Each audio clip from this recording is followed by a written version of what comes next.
Bom dia, amigos. Estamos aqui começando mais uma live, né, que é a resenha do cheiroso. Então eu quero comentar algumas coisas sobre seleção, sobre o nosso futebol. E nós brasileiros temos assim uma mania de grandeza muito grande. Tá certo que o nosso futebol é gigante, né? Ele lidera todas as estatísticas mundiais, inclusive de perder Copa em casa, né? Nós lideramos a estatística, porque é o único país do mundo que perdeu 2 Copas em casa. Eu não conheço outro país que tenha feito isso. Tá certo? Mas vamos e venhamos. Se o futebol fosse uma coisa lógica, não teria graça. Porque se fosse lógica, nós já éramos para ter, no mínimo, aí umas N campeão, umas 9 vezes, né? Não é assim? Porque nós somos penta, perdemos 2 em casa e perdemos mais 2 Copas abestalhadas, a de 82 e a de 98. Concordam comigo? Então, veja bem que não é bem assim, não. Se fosse assim, ia cair numa monotonia tão grande que o futebol perderia a graça. Quem queria mais? O Brasil ia ser ao concurso, né? Não poderia participar mais da competição porque é como o Dream Team de basquete americano. Eles não jogam na Olimpíada, eles nem vão. Eles botam um time substituto, porque fica fácil demais, né? Então aí o pessoal fica insuportável, né? Você tomar um baile sempre. E o Brasil é desse jeito. Tem erros, tem, mas tem muitos acertos também. Eu costumo dizer o seguinte: quando o Brasil tinha um grande time, que foi na Copa de 66, nós tínhamos jogadores de sobra, craques de bola. Só que foi muito desorganizado. Foi o que acontece hoje. Convoca muita gente, não tinha um time base assim, retado, um time consistente. Então, poxa, você pega a escalação do time de 66, você vê quem é que estavam lá. Todo o time de 70, né? E ainda tinha Garrincha, que foi a última Copa dele.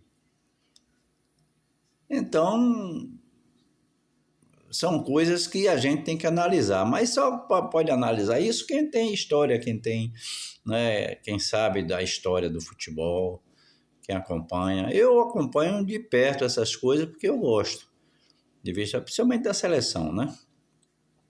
Mas se você analisar, rapaz, a seleção de 82 era uma seleção boa, mas só que fracassou porque começou a jogar de lado.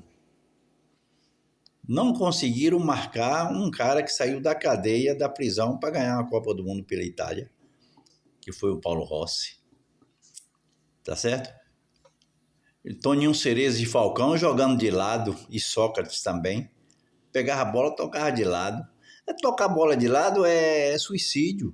Principalmente onde tem time que tem jogador com uma velocidade danada, que sabe dominar a bola, como no caso foi o Paulo Rossi.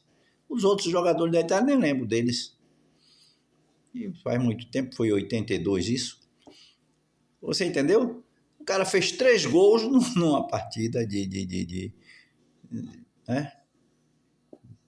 De semifinal, parece. Ou foi quarta de final, nem lembro mais o que foi.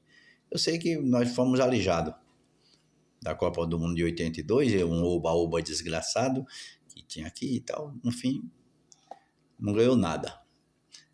O mesmo time foi para de 86 também, não ganhou nada.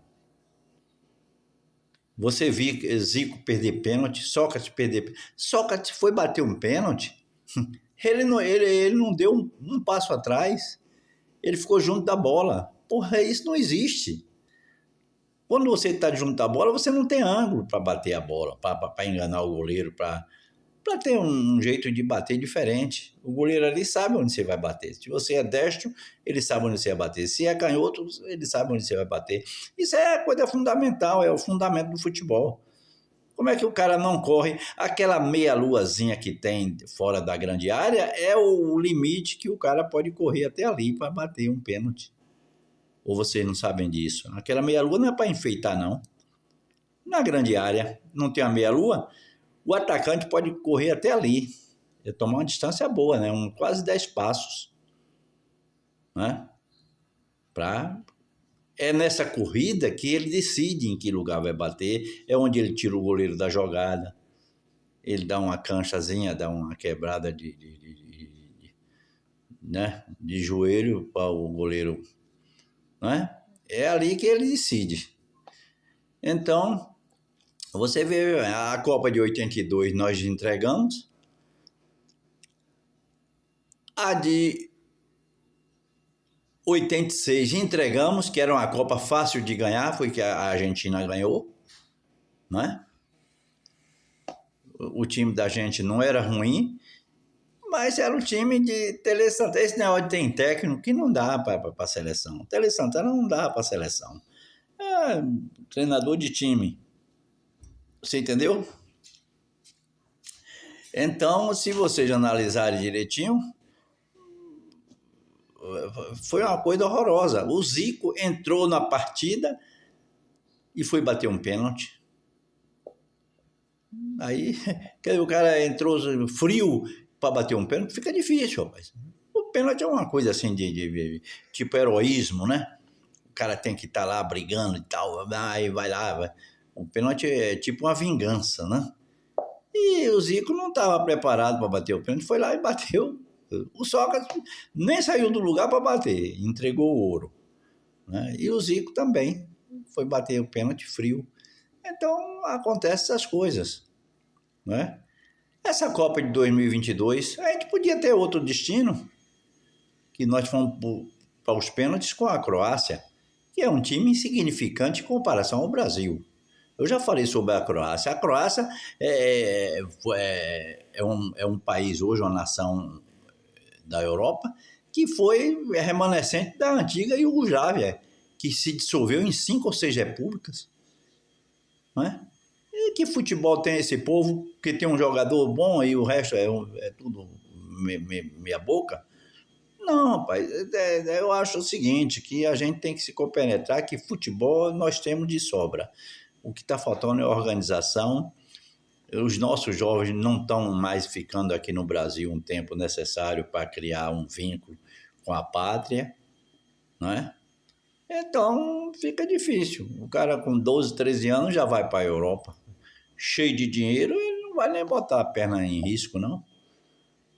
É meio mundo de confusão. Aí voltando à Copa de 66, foi a Copa que mais craques nós tínhamos. É tanto que o treinador, ele ficou sem saber o que fazer, com tanto jogador bom. Tá certo? Levou amontoado, chegou lá, o jogo contra a Hungria, parece, não sei, acho que foi contra a Hungria, ou foi contra Portugal, que pegaram o Pelé. Né? Pelé tinha jogado contra a Bulgária, né? Fez um gol, acho que Garrincha fez outro, e no segundo jogo pegaram ele, né? Aí ele teve que sair e o time estava meio desorganizado, acabou perdendo para a Hungria também, não, perdendo para Portugal. O segundo jogo acho que foi a Hungria. Então, aí fomos desclassificados já na primeira fase, na fase de grupo. Eu lembro disso, eu tinha 16 anos, na época a gente ouvia no rádio o jogo. Eu fiquei com aquilo na cabeça há muito tempo, porque o time da gente era bom. Nós tínhamos Edu, Rivelino, Tostão, Gesso, Pelé, Garrincha. Era um time da porra, rapaz. Analisa direitinho, eu acho que aquele menino ainda jogava aquele lateral direito, né? Djalma Santos jogava ainda, né? E tinha outros craques de bola. né? Acho que... Eu não lembro bem assim a escalação, não. Eu lembro dos melhores, né? Jairzinho, né? Gerson, é o time de 70. Só que o problema todo é a desorganização, aquele negócio todo, aquele uba-uba. A gente vinha de um bicampeonato também, começou a entrar de salto alto, e aí achou que já era dono da cocada, e aí a cocada desandou. Sim, e aí voltando para hoje em dia, é o seguinte, a gente tem que se compenetrar que nós não estamos sozinhos não, rapaz, os outros também não é aleijado não, os caras aprendem. O futebol ficou nivelado por baixo. Isso é claro e óbvio, né? Que ficou nivelado por baixo. Hoje, todo quanto é timezinho aí do mundo joga bola. Você vê, rapaz, um Equador da vida dando trabalho. A Colômbia sempre foi freguês da gente. A Colômbia apanhava da gente, era de 4, 5, 6-0. Você lembra, não? Pode pegar as estatísticas aí para ver. De repente a Colômbia despontou hoje, é uma potência no futebol sul-americano. E diz que o jogo que vai ser mais bem visto na primeira fase da Copa do Mundo, da América, vai ser Colômbia e Portugal, que é um clássico, e coincidiu de cair na mesma chave, né? Vai ser uma briga de foice no escuro danada. E eu quero ver esse jogo. Não tanto por Portugal, que eu não acredito no futebol de Portugal, né? Eu acredito mais no futebol da Colômbia, que tem mais capacidade. Portugal ainda está vivendo na sombra de Cristiano Ronaldo, que já está de muleta, né? Então, eu acho ele um cara abnegado, um cara esforçado, mas craque para mim ele não é. Tá certo? Ele é esforçado demais, então o esforço faz com que o cara, né, se sobreponha aos problemas. Mas a Colômbia tem um tal de John Arias, que para mim é um craque, um cracaço de bola. E inclusive o porte físico dele ajuda muito. Ele disputa uma bola e ele não cai, e para derrubar ele é difícil, ele é um paredão. O cara é bom e é forte, tá certo? Então, essas coisas a gente tem que analisar. O James Rodrigues já está ficando velho, né? Mas mesmo assim, na seleção ele joga bem, tá certo? Porque hoje ele fica mais na armação. Agora o Arias, e tem mais 2 jogadores da Colômbia, que me falha o nome aqui agora, porque eu não acompanho assim muito de perto essas coisas não, né? Eu vejo só as reportagens, quando tem um jogo importante que eu vejo. Então o Arias jogava no Fluminense, Maria, e naquela Copa do Mundo lá, de clube lá, ele fez e desfez, o Fluminense foi vice-campeão, agradeço ao Arias. O cara é craque de bola mesmo, cracaço de bola, então ele vai, né, vai se mostrar na Copa do Mundo.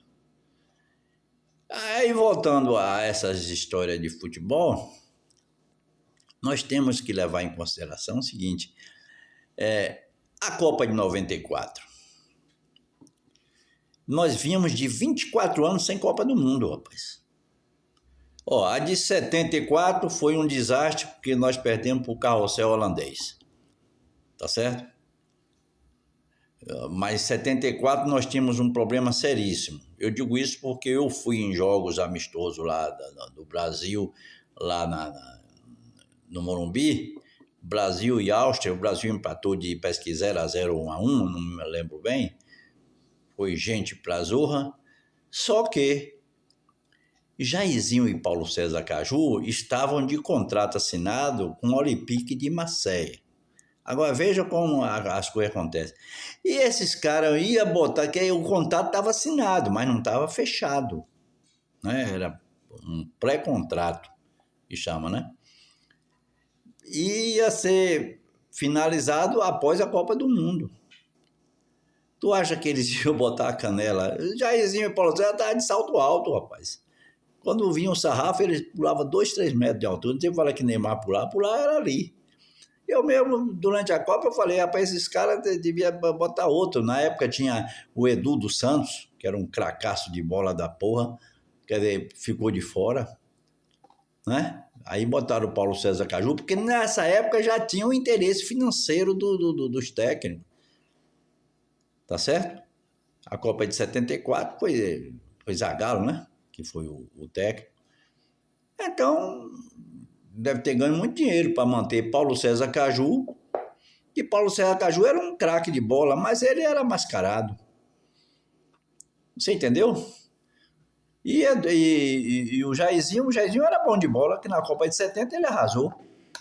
Mas ele não tinha contrato com ninguém assinado, nem pré-assinado. Então, aí ele jogou bola. Mas quando tinha um contrato, ele tirava a canela de baixo. O cara com um contrato milionário, na época, o Olympique de Marseille, que era o time francês né? Que estava em epígrafe. Então, são essas coisas. Agora, voltando à Copa, por exemplo, a Copa de 2002, a de 94, aliás. A de 94, pare. Nós tínhamos um time bom. Não era um time massa, mas era um time bom. E tinha lá na frente Bebeto e Romário, que estava fazendo uma dobradinha muito boa. Mas veja bem, meus amigos, eu costumo dizer o seguinte: nunca mais aparecerá um novo Pelé no Brasil, porque falta coragem dos técnicos em botar o cara novo. Eu costumo dizer o seguinte: futebol, né, é a arte da irresponsabilidade. Um cara novo, ele é irresponsável. Se ele é bom de bola, ele vira desgraça lá, dá chapéu, dá banho de cuia, dá tudo, e vai lá e inicia o jogo. Então, em 94, o Ronaldinho estava voando em campo, com 17 anos ou 18 anos, parece, né? Porra, ele estava na época no PSV, né? Acho que é o PSV lá da Holanda. Não tinha ido para o Barcelona ainda. Só que ele não jogou um tempo sequer. Aquela Copa nós ganhamos na sorte. Na sorte por quê? Porque fomos aos pênaltis, né? E os dois melhores jogadores da Itália foi que perderam o pênalti. O Baggio e o Baresi, parece, sei lá como é o nome do cara. Foram dois craques da Itália que erraram os pênaltis. Agora eu te digo isso, eu tenho certeza absoluta, se o Ronaldinho tivesse entrado naquele time, fazido ali um trio, atrasava a Bebeto, deixava ele e Romário lá na frente. Romário dentro da área e ele por fora da área. Ah, Maria, aí a gente ia ganhar de goleada como ganhou em 70, né? Mas não, o técnico médio, é por isso que eu falo, nunca mais aparecerá o novo Pelé no Brasil por isso. Você quer ver outro exemplo? Em 2010, Neymar e Ganso no Santos estava desbancando tudo quanto é estatística estava sendo jogada para trás. Por quê? Porque eles eram dois craques, era igual a Pelé e Coutinho, tá certo? Reservando as proporções, né? Quem vê falar de Pelé é meio confuso, não é? Não é para qualquer um falar, não, porque eu falo com consciência, porque eu vivi a época de Pelé e vi Pelé jogar umas 40 vezes em São Paulo. O jogo de Santos, dentro da capital paulista, nunca perdi um. Nunca fui na Vila Belmiro, mas em Santos e em São Paulo, o jogo do Santos eu assistia. Se tivesse Pelé, se não tivesse eu não ia não, porque Pelé era Pelé.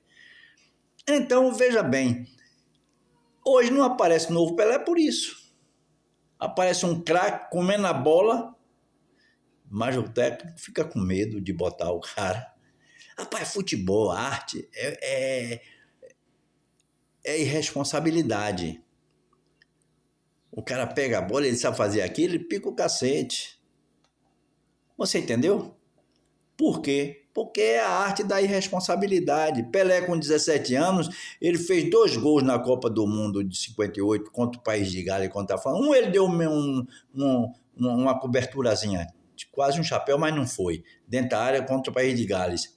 E contra a França ele foi um chapéu mesmo, um chapéu mexicano grande. E fez um hat-trick, sei lá como é que chama, né? Contra a França, o Brasil ganhou de 5-2 na semifinal. Então, porque o cara, a responsabilidade dele era jogar futebol, é o que ele sabia fazer, ele ia pagar esquema, né? Que porra nenhuma, rapaz. O cara fazia tudo.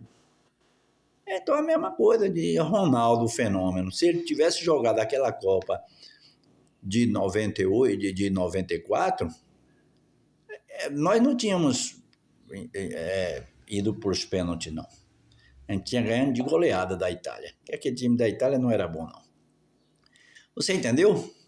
Então são essas coisas que alijam a gente de coisas assim. E teve mais gente aí que era bom e não foi convocado.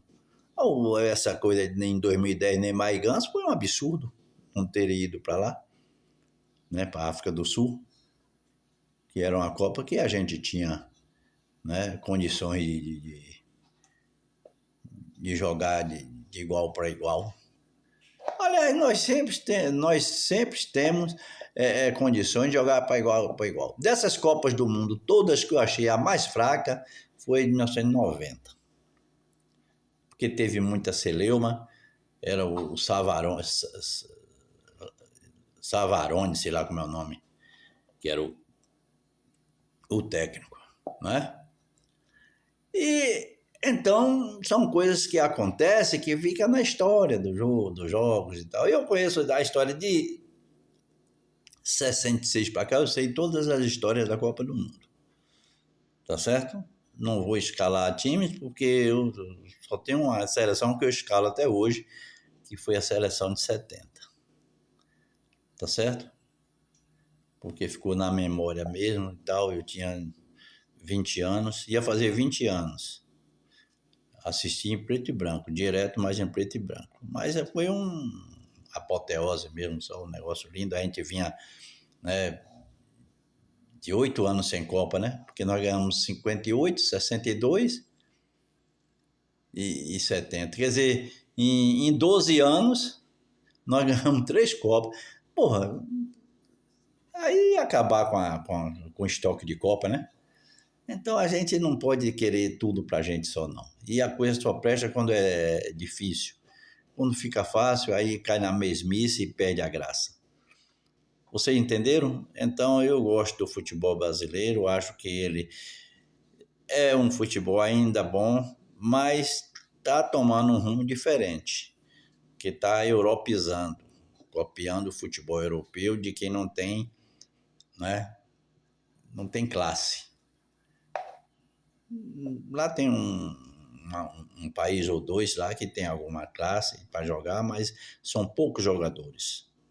Porque eles, né,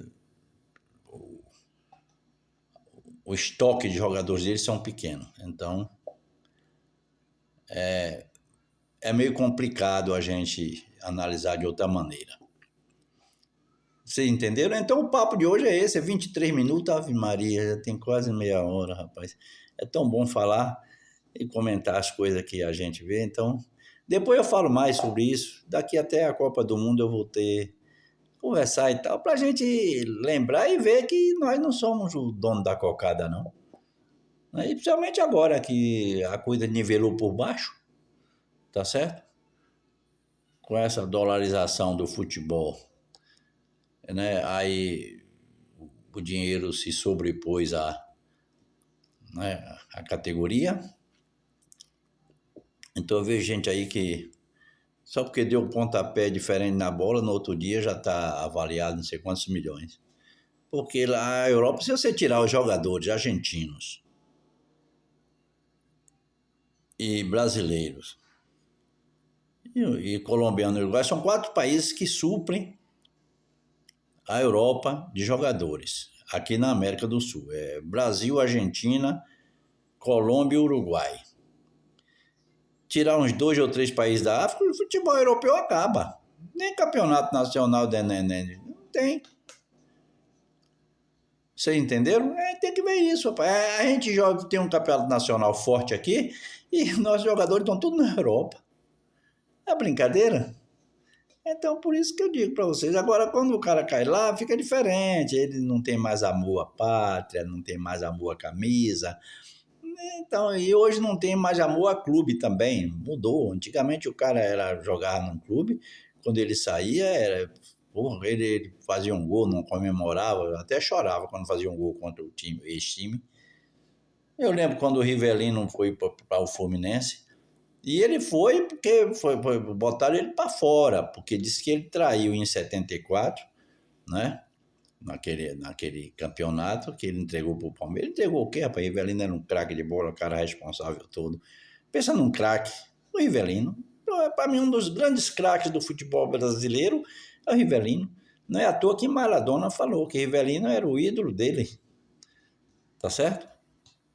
Um cara que sabia tudo de bolas, o esquema, ele entrava no esquema, e o esquema daqueles times antigamente, que faziam os jogadores, o técnico dava a noção e eles faziam reunião e pronto. No time de 70 era quem comandava o time. Era Pelé, Gerson, Rivelino e Carlos Alberto. É quem ditava. Os comandantes eram esses. Carlos Alberto, o capitão, né? Gerson, Pelé e Rivelino. Eles faziam reunião uma vez, e na Copa de 70, aquele Marco Antônio era o lateral esquerdo da seleção, parece que era do Fluminense ou do Botafogo, era um desses dois times. E o cara era bom de bola, o Marco Antônio era craque de bola, mas só que ele andava meio de salto alto. Fizeram uma reunião e não, o Marco Antônio vai ter que sair, quem vai entrar foi Everaldo, que tem mais raça, mais brio. Pronto, Everaldo jogou a Copa do Mundo como lateral esquerdo. Vocês entenderam? Então era assim, o time era tão bom e tão coeso que eles faziam reunião entre eles e tinham os mandatários, os coronéis, né, do futebol. O técnico só chancelava. Vocês entenderam? Tem muita história de futebol, rapaz. Essas coisas, né, não é à toa, não. Tem mais aí, a Copa de 70. Na próxima eu vou falar sobre a Copa de 78, que tem muita controvérsia. E eu vejo a coisa pelo outro ângulo. Então, para vocês, um bom fim de semana. Segunda-feira eu volto a falar, tá bom? Essas coisas é bom pra gente, né? Porque futebol para mim é uma essência, é bom demais. Eu gosto muito de futebol, tá certo? Apesar dos pesares, ainda é um esporte democrático. Tá bom? Bom dia para vocês, que Deus nos abençoe.